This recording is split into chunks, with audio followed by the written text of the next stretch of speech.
Hello အားလုံးမင်္ဂလာခင်ဗျတိုင်းဆက်မြန်မာနေပြီးတော့ပြန်လည်ကြိုဆိုလိုက်ပါတယ်ခင်ဗျရင်းကြော်မျှဝေမဲ့အကြောင်းလေးကတော့ Facebook ကောက်တစ်ဖွင့်လေးပဲဖြစ်ပါတယ်ခင်ဗျFacebook ကောက်တစ်ဖွင့်ဖို့ခက်ခဲရှိနေသူများတော့ကျွန်တော်ဗီဒီယိုလေးကိုစုံလေးကြည့်ရှုပေးပါခင်ဗျဒီဗီဒီယိုလေးမစတင်မီကျွန်တော်ရဲ့ channel လေးကိုလည်း like and subscribe နှိပ်တော့ပေးဖို့ကျွန်တော်အနေနဲ့ထောက်ဆိုပါတယ်ခင်ဗျဒါဆိုရင်ကျွန်တော်ဗီဒီယိုလေးကိုစလိုက်ရအောင်ခင်ဗျကိုက Facebook ကောက်တစ်ဖွင့်ဖြစ်တဲ့အတွက်ကြောင့်မို့ကျွန်တော်အရင်ဆုံး Facebook software တွေကိုကျွန်တော်ဝင်လိုက်ပါခင်ဗျဒီနေ့ရောက်ရင်ကျွန်တော်အောက်က create new account ဆိုလေးကိုကျွန်တော်ဆက်နေပေးပါခင်ဗျပြီးရင်ကျွန်တော် create new account ကိုပဲထည့်နေပေးပါခင်ဗျကောင်းလေးပါပြီးရင်ကျွန်တော်ဒီမှာနာမည်လေးထည့်ပေးပါနော်ကိုယ့်ရဲ့ Facebook account နာမည်လေးထည့်ပေးပါနော်ကျွန်တော် next ဆိုတာလေးကိုကျွန်တော်ဆက်နေပေးပါခင်ဗျပြီးရင်ကျွန်တော်ဒီနေ့ရောက်ရင်မွေးသက်ကိတ်ကိုကျွန်တော်ထည့်ပေးရမှာဖြစ်ပါတယ်ခင်ဗျကိုယ်ဒီမှာမွေးသက်ကိတ်အမှန်ထည့်ခြင်းလည်းရပါတော့အမှန်မထည့်ခြင်းလည်းရတယ်ကျွန်တော်တို့မွေးသက်ကိတ်ကိုအမှန်မထည့်တော့ဘူးပြီးရင်ကျွန်တော်မွေးသက်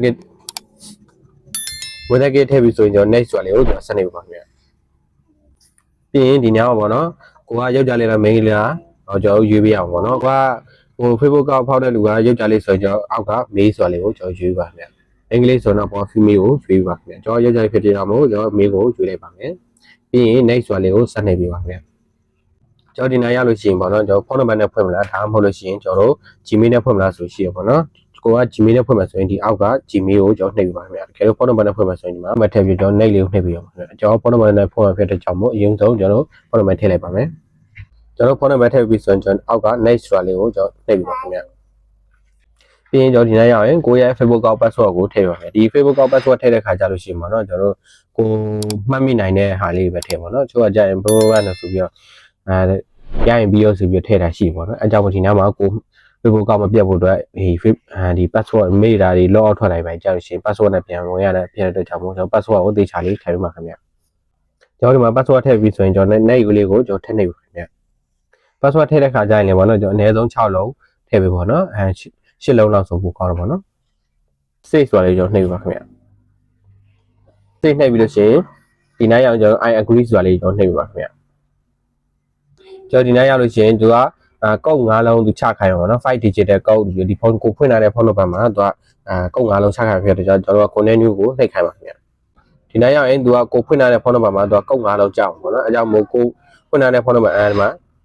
ကုတ်နံပါတ်ကြလာပြီတဲ့ခါကြာလို့ရှိရင်ကျွန်တော်တို့သူကလည်းသူဟာပေါ့နော်နှိပ်လေး auto လေးနှိပ်သွားတာပေါ့နော်ဒါဆိုရင်ကျွန်တော်ဒီမှာ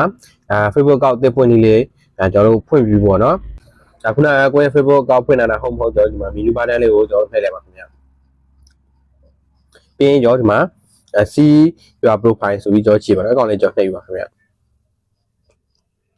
ဒါဆိုရင်ဒီမှာကြည့်ပါကျွန်တော် Facebook ကောက်တစ်ဖွင့်လာလည်းဖြစ်ပါတယ်ခင်ဗျမဟုတ်နော်မခုနကကျွန်တော်ထည့်ထားတဲ့နာမည်ပဲဒါဆိုရင်ကျွန်တော် Facebook ကောက်တစ်ဖွင့်ပြီးတော့ပြီးပါပြီပေါ့နော်ဟိုကတကယ်လို့